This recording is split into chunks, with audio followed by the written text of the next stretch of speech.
అతను కూడా బడుగు బలహీన మన జాతికి చెందిన బిడ్డ.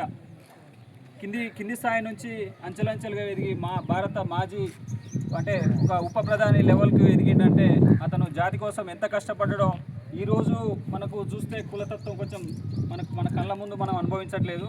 గతం రోజుల్లో నడుముకు తాటాకు మూతికి ముంత కట్టి అందరినీ దళిత జాతిని నిమ్న వర్గాలని అందరినీ వెలివేస్తున్న రోజుల్లోనే చదువుకొని ప్రజల కోసం ఎంతో త్యాగం చేసి గొప్ప వివిధ రకాలుగా రాజకీయంలో ఎదిగి ఉప ప్రధాన స్థాయికి ఎదిగిందంటే ఆయన ఎంత కష్టపడ్డాడో మన జాతి కోసం ఎంతగానం అభివృద్ధి చేసేలా చేసిండో మనందరం తెలుసుకోవాలి. ఆయన చరిత్ర మనం ఎట్లాగా మనం ముందుకెళ్ళాలి అంటే మహానుభావుల చరిత్రను తెలుసుకొని వాళ్ళ స్ఫూర్తి వాళ్ళ బాటలో నడిస్తేనే మనం మహానుభావులను వాళ్ళ బాటలో పయనిస్తేనే మనం ఏదైనా సాధించగలం. అట్లనే మనం డాక్టర్ బిఆర్ అంబేద్కర్ గారే చాలామంది చేసిండు అనుకుంటారు. అంబేద్కర్ గారితో పాటు బాబు జగజీవన్ రామ్ కూడా చేసిండు. మనము చాలా ప్లేసులల్లో దళిత వాడలల్లో కానీ మిగిలిన ప్రాంతాలలో కానీ ఓన్లీ అంబేద్కర్ గారి విగ్రహం పెట్టాం. మనం 2 విగ్రహాలు బాబు జగజీవన్ రామ్ డాక్టర్ బిఆర్ అంబేద్కర్ గారు విగ్రహం పెట్టడం మనం చాలా గొప్ప కాబట్టి విగ్రహాలు పెట్టగానే మనం అయిపోయింది అనుకుంటున్నాం. వాళ్ళ మహనీయుల బాటలో పయనిస్తూ వాళ్ళ సిద్ధాంతాలు ఏంది, వాళ్ళు దేనికోసం పనిచేసిరు, మనం ఏ విధంగా ముందుకు సాగాలి, మన జాతిని మన కాలనీని మన ఊరిని ఏ విధంగా డెవలప్మెంట్ చేసుకోవాలని చెప్పి వాళ్ళని స్ఫూర్తిగా తీసుకొని ముందుకు పోవాల్సిందిగా విజ్ఞప్తి చేస్తూ ఇక్కడికి విచ్చేసినటువంటి మన ముఖ్య అతిథి అంటే మనం గౌరవించుకోవాలి ఒక పెద్ద మేతరి శ్రీమతి గురువయ్య గారిని మాట్లాడాల్సిందిగా కోరుతున్నాం. ఉద్యోగుల పాత్ర చాలా కీలకమైంది ఈ విగ్రహాలు నిర్మాణం చేయడంలో. వారి నుంచి కూడా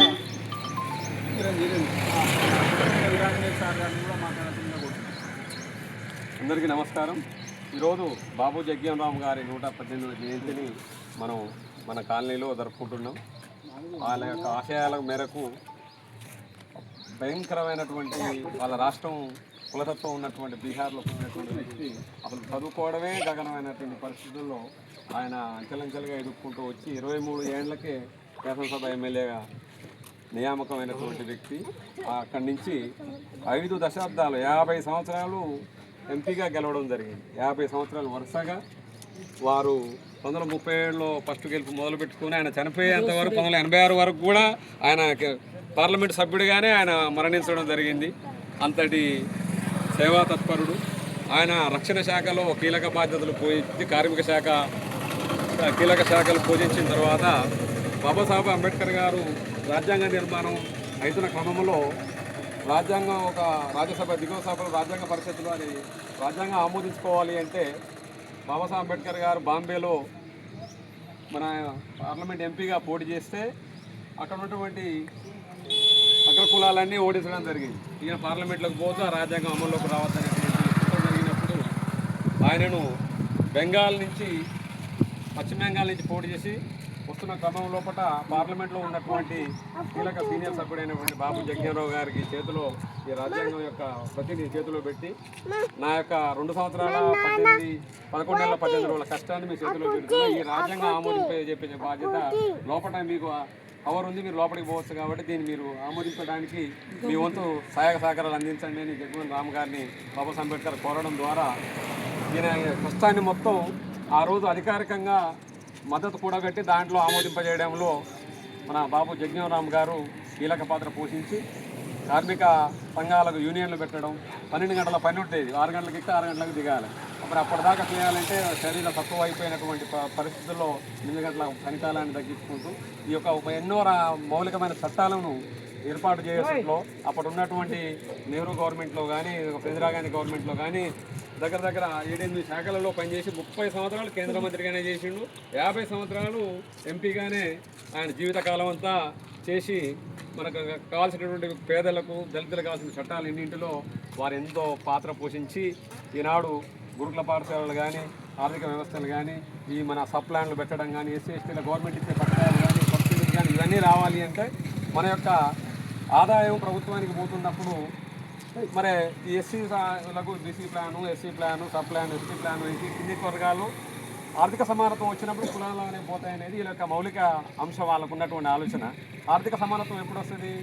వాళ్ళతో పాటు గత 70 ఏళ్ళకి ఇప్పుడు మనం కంపేర్ చేసుకుంటే వాళ్ళతో పాటు మనం బండ్ల మీద తిరగలుగుతున్నాం, కార్ల మీద పోగలుగుతున్నాం, మనం వాళ్ళతో పాటుగా ఇంకొకలుగుతున్నాం. ఒక స్థాయి మనం ఇలా మెయింటైన్ చేసి మీదే కులం అని అడిగేంత వరకు కూడా ఎవరిని కులం తెలియకుండా వాళ్ళతో పాటుగా మనం ఈరోజు రాజకీయ రంగంలో కానీ ఉద్యోగ రంగంలో కానీ మన గ్రామ స్థాయిలో ఉన్నటువంటి అన్ని పార్టీల్లో కూడా మనోళ్ళు కీలక భూమిక ఇలా పోషించగలుగుతున్నారంటే ఆ మహానుభావుల యొక్క కృషే ఈరోజు మనం వాళ్ళతో పాటు సమానంగా మనం కూర్చోగలుగుతున్నాం. వాళ్ళ ఫంక్షన్లకు మనం పోయి రాగలుగుతాం, మన ఫంక్షన్కి రాగలుగుతున్నారు. ఇప్పుడు కొంత అయితే ఒక 30% పోయింది కానీ 70% అదే ప్రభుత్వం ఉంది. అది పోవాలి అంటే వాళ్ళ ఆశయాలు మనం పాటిస్తూ మన పిల్లలు కానీ ఇప్పటి తరం కానీ ఏదో రకమైన ఉపాధి ఉండాలి. అదేవిధంగా చదివే పిల్లలందరికీ వీలైనంత ప్రోత్సాహం ఇస్తూ ఇంకా నలుగురు వాళ్ళ ఫ్యామిలీ బాగుంటుంది, వాళ్ళ కుటుంబం బాగుంటుంది, తల్లిదండ్రులు సంతోషంగా ఉంటారు. కాబట్టి ఉద్యోగ రంగాన అయితే ప్రైవేట్ రంగంలో అయితే ఇలా మన ఊరి నుంచి 10 నుంచి 15 మంది పిల్లలు ప్రైవేట్ రంగం ఫైనాన్స్ సంతోషం అందరూ చాలా సంతోషంగా ఉంటుంది.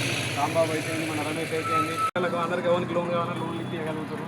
కొంత మన పిల్లలు ఆ స్థాయికి పోగలుగుతారు. కానీ ప్రభుత్వ రంగ ఉద్యోగాలకు పోయినప్పుడే దానికి సెక్యూరిటీ ఎక్కువ ఉంటుంది. ప్రైవేట్ రంగం ఎట్లుంటుందంటే వాని కోపం వచ్చినా మనమేం పోవాలి, మనం కోపం వచ్చినా మనమే పోవాల్సి వస్తుంది.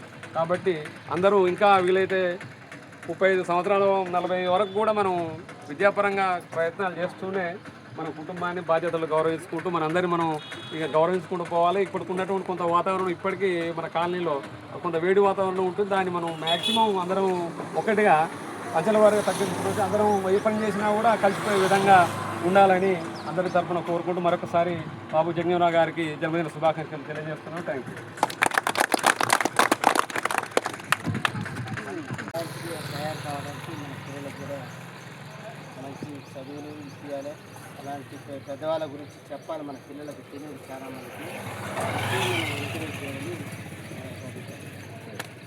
అలాగే ఈ కార్యక్రమ నిర్వహణలో నిన్నటి నుంచి ఎంతో కష్టపడుతున్న అభివృద్ధి కమిటీ నుంచి మాట్లాడాల్సిందిగా కోరుతున్నాం. రాంబాబు గారు నలుగురు మాట్లాడచ్చు. ఏదంటే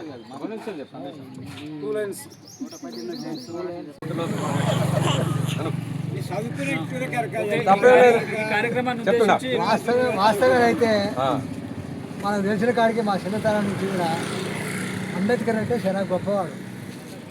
ఆయన ఆనాడు వెనక అంబేద్కర్ గారు కూడా మన కోసం దళితుల కోసం చాలా కష్టపడి రాజ్యాంగం రాసాడు. రాజ్యాంగం రాసినా కూడా ఆయనను ఓరలే కొంతమంది. అదే సమస్య సార్. కార్యక్రమాన్ని ఉద్దేశించి గౌరవనీయులు మన కుల పెద్ద పూలమాల సమక్షంలో